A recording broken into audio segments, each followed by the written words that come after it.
जय हिंद, वंदे मातरम। स्वागत है आप सभी साथियों का गेंजर लर्निंग गुरुजी प्लेटफॉर्म में। तो जितने भी अभ्यर्थी शिक्षक गण इस बार बिहार स्टेट का एग्जाम दे रहे हैं और फॉर्म को अप्लाई करें, तो उनके लिए आज कुछ जरूरी इन्फॉर्मेशन है और कुछ प्रैक्टिस सेट के बारे में यहाँ पे जो आप लोगों को बताएंगे। तो थोड़ी सी बातों को जरूर ध्यान से सुन लीजिएगा। और अगर आप लोग का सिलेबस नहीं पता है, पता तो होगा आप लोग को, लेकिन थोड़ा सा समय लेंगे और आप लोग को पूरा डिटेल से बढ़िया से समझा देंगे, जिससे कोई परेशानी नहीं होगी। और उसके आगे हम लोग देख सकते हैं चाइल्ड डेवलपमेंट एंड पेडालॉजी, इसके महत्वपूर्ण प्रश्नों को करेंगे। तो ध्यान से थोड़ा सुन लीजिएगा। देखिए यहाँ पे जो पेपर 1 और पेपर 2 है, पेपर 1 और पेपर 2 है, ठीक है। क्लास 9 से 10 तक, क्लास 9 से 10 तक ये हो गया पेपर 1। इसमें मानते हैं पेपर 1 और पेपर 2, ठीक है। अगर क्लास 9 से 10 जो भी शिक्षकगण विद्यार्थी इस फॉर्म को अप्लाई करते हैं 9 से 10 के लिए, तो पेपर 1 जो होगा ये सबके लिए कॉमन है। क्लास जो 11 और 12 है इसके लिए भी कॉमन है। 50 नंबर का पेपर 1 है, पेपर 1 50 नंबर का हो जाएगा। और इसमें भी जो 1 पेपर है ये भी 50 नंबर का ही होगा। कितना नंबर का होगा? तो ये भी 50 नंबर का ही होगा। ओके, तो 50 नंबर में बहुत सारी चीज़ें को ऐड किया गया है, जैसे रीजनिंग हो गया, मैथ हो गया। यहाँ पे देख सकते हैं जो बाल विकास एवं शिक्षण शास्त्र हो उससे हुआ, टीचिंग एप्टीट्यूड हो गया, उससे रिलेटेड जो होगा इसमें 50 नंबर के जो पेपर 1 है उसमें प्रश्न आएंगे। ठीक है, क्लियर हो गया। अगर 2 की बात करें, पेपर 2 की बात, तो इसमें जो भी सब्जेक्ट से आप ग्रेजुएशन किए हैं, जैसे आप मान लेते हैं हिंदी से किए हैं, ओके, या हिंदी से नहीं करके आप सोशल साइंस से किए हैं, या ज्योग्राफी से किए हैं, हिस्ट्री से किए हैं, या कोई भी सब्जेक्ट से किए हैं, उर्दू, संस्कृत, तो वे जो होगा वह पेपर 2 से ही रिलेटेड उसमें प्रश्न पूछे जाएंगे। तो ये बातें आप लोग को स्पष्ट पता चल गया। उसी तरह जो भी क्राइटेरिया क्लास 9 से 10 के लिए है वो भी क्राइटेरिया 11 और 12 के लिए है। पेपर 1 में भी 50 नंबर के प्रश्न होंगे, जनरल पेपर होगा। और पेपर 2 में जो आप पीजी में जो सब्जेक्ट से पीजी किए हैं, जैसे हिंदी हुआ, संस्कृत हुआ, उसी से रिलेटेड जो होंगे 100 नंबर के जो प्रश्न होंगे ये पेपर 2 में आएंगे। तो ये बातें आप लोगों को पता चल गया होगा। तो हम इस चैनल पर जो होंगे पेपर जो 2 हैं इसके भी प्रश्न कराएंगे। और पेपर 1 के तो छोड़िए ही बात, इसका बात ही छोड़िए। पेपर 1 के तो 50 में 50 का नहीं कह सकते हैं, लेकिन 50 में 45 आप लोगों को गारंटी के साथ कह सकते हैं कि आप लोग 50 में 45 जरूर लाइएगा। क्योंकि पेपर 1 की जो संपूर्ण जो तैयारी है इस चैनल पर होगा। आप लोग इस चैनल से जुड़िए और अपनी तैयारी में लग जाइए आज से ही, ठीक है। क्योंकि इस बार अगर आप लोग बिहार स्टेट का अगर परीक्षा को अप्लाई करना देना चाहते हैं तो इस बार सिलेक्शन लीजिए उसमें, और उसका सर्टिफिकेट हासिल करके, क्योंकि फिर इसके बाद अगस्त में भी जो है, अगस्त या सितंबर में बिहार शिक्षक भर्ती की जो है बहाली आने वाली है, तो वह उसमें ये जो है बहुत आपके लिए काम होगा। तो इसलिए अभी से लगन से मेहनत से लग जाइए और जो जो प्रैक्टिस कराई जा रही है उसको ध्यान से जरूर देखिए, ठीक है। तो मैं इस चैनल पर जो है पेपर 1 के संपूर्ण जानकारी, पेपर 1 जो होगा उसके सारे प्रश्न कराएंगे आप लोग को। और पेपर 2 की बात करें तो हम कौन कौन सा सब्जेक्ट को पढ़ा सकते हैं ये आप लोगों को बता देते हैं। तो इसमें हम पेपर 2 में हिंदी पढ़ा देंगे, कंप्यूटर साइंस के भी प्रश्न आप लोगों को करा देंगे, जनरल जो स्टडी है उसके भी प्रश्न करा देंगे, ठीक है। हिंदी के भी प्रश्न जो हैं, हिंदी के भी प्रश्न आप लोगों को करा देंगे। और सोशल साइंस जैसे होंगे, सोशल साइंस हो गया, हिस्ट्री हो गए, ज्योग्राफी हो गए, इकोनॉमिक्स हो गए, साइंस के भी प्रश्न होंगे, उससे रिलेटेड यहाँ पे मैं उस क्लास को ले सकता हूँ, पढ़ा सकता हूँ, उसके लिए मैं एलिजिबल हूँ। ओके, तो आप लोग इस चैनल से जुड़िए। तो आइए बिना देर हुए कुछ प्रश्नों को कर लेते हैं। और हम लोग कल से डेली एक वीडियो जो होगा आप लोग को सुबह में मिलेगी और एक वीडियो जो होगा आप लोग को शाम में मिलेगी, और कभी कभार दोपहर में भी वीडियो मिल जाएगी। जब हमको टाइम मिला तो बनाकर भेज देंगे, कर देंगे। तो आप लोग इसे देखिएगा जरूर। तो आप लोग को समझ में आ गया। आइए देखते हैं प्रश्न पहला। देखिए यहाँ पे जो child development and pedology paper 1 से रिलेटेड है, बाल विकास एवं शिक्षण शास्त्र, ओके, इसी से रिलेटेड देखिए प्रश्न आप लोगों को करा देते हैं। इंग्लिश मीडियम वाले जो भी स्टूडेंट शिक्षकगण होंगे आप इसको देख सकते हैं अच्छे तरीका से। यहाँ पे जो प्रश्न पहला है कि अनेक स्थितियों में विकास के विभिन्न क्षेत्र मानवीय क्षमताओं की व्याख्या करने में परस्पर प्रतिच्छेद करते हैं, तथापि विकास का कौन सा क्षेत्र प्रत्यक्ष रूप से बौद्धिक योग्यताओं जैसे कि समस्या समाधान, समालोचनात्मक चिंतन और तार्किकी की स्पष्ट चर्चा करता है। अच्छा सा प्रश्न है। तो यहाँ पे अगर बात करें, देख लीजिएगा, अच्छे तरीका से समझाने का भी प्रयास किया गया है। देखिए तो डी ऑप्शन यहाँ पे सही हो रहा है, संज्ञानात्मक। यहाँ पे डी ऑप्शन जो है इसका सही हो रहा है, क्योंकि समालोचनात्मक चिंतन और तार्किक का स्पष्ट जो करता है वह किससे करता है, तो संज्ञानात्मक से करता है। ओके, अब ध्यान से देख लीजिएगा, यहाँ पे जो भी चीज प्रश्न में दिया गया है वही चीज की व्याख्या करते हुए यहाँ पे बताया गया है।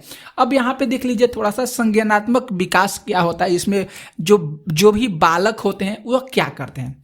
तो इसमें जो संज्ञानात्मक विकास से जो तात्पर्य होता है वह बालक की जो मानसिक क्षमता होती है, जो अंदर से उनकी मानसिक क्षमता होती है, जो सोचने की, जैसे यहाँ पे दिया है बुद्धि हुआ, चेतना हुआ, विचार हुआ और समस्या समाधान, उसी के विकास से जो है उनकी संज्ञानात्मक विकास की प्रक्रिया चलती है। ये कहाँ से प्रारंभ होती है इसे भी ध्यान में रखिएगा।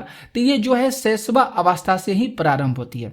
कहाँ से प्रारंभ होती है, तो ये शैशव अवस्था से प्रारंभ होती है और ये जो है सतत विकासमतक, ये क्या है, प्रक्रिया है। कौन सा, तो संज्ञानात्मक विकास। इतना क्लियर हो गया। ऐसे ही प्रश्न जो है छोटे छोटे करके जो है बिहार स्टेट में पूछे जाते हैं। तो यहाँ से बहुत सारी प्रश्नों जो है बन सकते हैं, प्रश्न पूछे जा सकते हैं, तो ऐसे ही इंपॉर्टेंट है। आगे देख सकते हैं दूसरे प्रश्न को, ध्यान से देखिए। यहाँ पे जो दूसरा प्रश्न है कि विकास, यहाँ पे ब्लैंक्स दिया गया है, इससे डैश की ओर बढ़ता है। जो विकास होता है वह किस से किस की ओर बढ़ता है, तो सिर से पैर की ओर बढ़ता है। विकास जो है सिर से लेकर पैर की ओर बढ़ता है। अब यहाँ पे थोड़ा सा ध्यान रखिएगा कि ये होता क्या है, इसे थोड़ा सा ध्यान से समझिएगा। विकास जो है सिर से पैर की ओर बढ़ता है, बिल्कुल सही बात है, ठीक है। कभी भी भूलिएगा मत, विकास कहाँ से बढ़ता है। जो भी छोटे बच्चे होते हैं उनका विकास कैसे बढ़ता है, तो सिर से पैर की ओर उनका विकास बढ़ता है। क्योंकि अगर आप लोग स्कूल में जाते हैं पढ़ाने के लिए तो उस समय उसमें भी आप लोग को इसके बारे में अच्छे तरीका से बताना होता है। तो विकास का यह जो सिद्धांत है मस्तकाधोमुखी सिद्धांत कहलाता है। इस सिद्धांत के अनुसार जो बच्चा पहले सिर फिर हाथ और पैर द्वारा नियंत्रण हासिल करता है, अर्थात पहले 2 महीने में सिर और चेहरे की गतिविधि पर नियंत्रण से बाल्यावस्था का विकास होता है और अगले कुछ महीने में वह अपनी बाहों का उपयोग करके स्वयं वहां से उठने का प्रयास करते हैं। फिर पैर की उंगली होती है, उस पर नियंत्रण हासिल करते हैं। फिर वह प्रतिदिन रेंगते हैं, चलते हैं, कूदते हैं और चढ़ने में सक्षम होते हैं। तो ये हो गया, ठीक है। नेक्स्ट प्रश्न यहाँ पे देखते हैं। जो यहाँ पे तीसरा प्रश्न है कि प्रारंभिक बाल्यावस्था के दौरान, यहाँ पे ब्लैंक्स दिया गया है, सामाजिकरण का प्राथमिक कारक है और सामाजिकरण का द्वितीय कारक है। सामाजिकरण का पहला प्राथमिक कारक कौन सा हो जाएगा और द्वितीय कारक कौन सा हो जाएगा, तो ध्यान से यहाँ पे देखिएगा। तो देखिए यहाँ पे अगर इसके देखें तो पहला यहाँ पे जो सी ऑप्शन है ये सही हो रहा है। यहाँ पे फैमिली और स्कूल सही है, परिवार हो जाएगा और इसके बाद विद्यालय हो जाएगा। ये दोनों जो है सामाजिकरण के प्राथमिक कारक माने जाते हैं। किसके कारण, तो सामाजिक कारण के जो है प्राथमिक कारण माने जाते हैं। यह भी प्रश्न पूछा जाता है कि प्रारंभिक बाल्यावस्था के दौरान कौन कौन से प्राथमिक कारण माने जाते हैं। तो एक जरूर याद कीजिएगा, एक तो परिवार होता है और दूसरा कौन सा होता है, विद्यालय होता है। ओके, क्योंकि बाल्यावस्था की जो प्रारंभिक होती है वह 5 वर्षों में ही परिवार ही बालक के सीखने की प्रक्रिया में अपना अहम भूमिका का निर्वहन करता है। वहां पे वह क्या करता है, सीखता है। धीरे धीरे देखते हैं, बकैया छोटा बच्चा होता है तो बकैया पहले चलता है, वह धीरे धीरे उसके अनुरूप वह ढलते जाता है, ठीक है ना।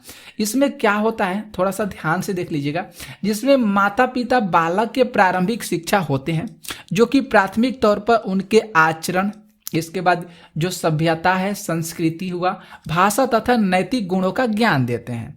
ओके, कौन देते हैं, तो ये माता पिता होते हैं। उस समय जब 1 से 3 साल के लिए जब बच्चा है तो वह चलता फिरता है, तो उस समय जो उसका जो मुख्य अहम होता है वह माता पिता ही होते हैं। बाल्यावस्था के विकास के क्रम में विद्यालय जो है समाजीकरण का द्वितीय कारक है। विद्यालय जो हो जाएगा ये समाजीकरण का द्वितीय कारक है। पहला कारक परिवार होगा और द्वितीय कारक क्या हो जाएगा, विद्यालय हो जाएगा, क्योंकि विद्यालय में ही बालक के बहुमुखी विकास की प्रक्रिया प्रारंभ होती है और विद्यालय के पूर्व ज्ञान को नवीन ज्ञान से जोड़ने में सहायक जो होता है वह भूमिका इसका क्या करता है, निर्वहन करता है, जिससे बालक ज्ञान के सक्रिय अधिगम करता बन पाते हैं। तो ध्यान में रखिएगा। आगे देखिए प्रश्न आते हैं 4 नंबर। यहाँ पे जो 4 प्रश्न है ध्यान से देखिएगा, अच्छा सा प्रश्न है 4। ओहो ये क्या हो गया, देखिए साथियों यहाँ पे जो 4 प्रश्न कर है यहाँ पे कि जीन पियाजे के सिद्धांत के अनुसार अगर एक स्कीम संतुष्ट परिणाम नहीं देता है तो उससे कौन सा क्या उत्पन्न होता है, तो उससे असंतुलन उत्पन्न होता है। यहाँ पे देखें तो बी ऑप्शन सही हो रहा है, क्योंकि जीन पियाजे के जो सिद्धांत हैं, जो भी इनके मुख्य सिद्धांत दिए गए हैं, ये प्रश्न जरूर यहाँ से अक्सर जो सीटेट के भी एग्जाम होते हैं और बीएड के भी एग्जाम होते हैं, आप बीएड में भी इसको अच्छे तरीका से पढ़ना ही है, तो वहाँ से भी प्रश्न बनते रहते हैं। तो देख लीजिए यहाँ से थोड़ा सा ध्यान से समझ लेते हैं, बहुत अच्छा सा पॉइंट है।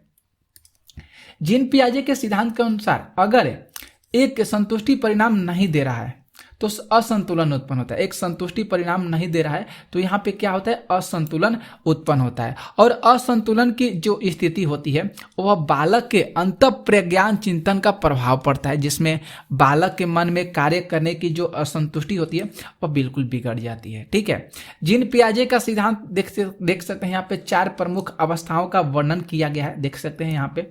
तो यहाँ पे है, यहाँ पे जो दिया गया है संवेदी, ये क्या हो जा रहा है, यहाँ पे जो संवेदी गामक अवस्था जो दिया गया है देख सकते हैं 0 से 2 वर्ष तक। पूर्व संक्रियात्मक जो अवस्था है यहाँ पे 2 से 7 वर्ष तक, और यहाँ पे जो मूर्त सक्रियात्मक जो अवस्था है ये 7 वर्ष तक है। तो इसे ध्यान में रखिएगा। और जीन पियाजे के सिद्धांत में जो संरक्षण की भूमिका होती है वह मूर्त सक्रियात्मक अवस्था के अंतर्गत आती है। तो 4 तक प्रश्न किए, कैसा लगा आप लोगों को क्लास जरूर कमेंट करके बताइएगा। इस चैनल से जुड़िए और आप लोगों को यहाँ पे किसी प्रकार की दिक्कत नहीं होगी। ठीक है, तो कल हम लोग करेंगे या शाम को प्रश्न जो है इसके आगे करेंगे। तो आप लोग इस चैनल पर बने रहिएगा, शेयर जितना हो सके इसे शेयर जरूर कर दीजिएगा।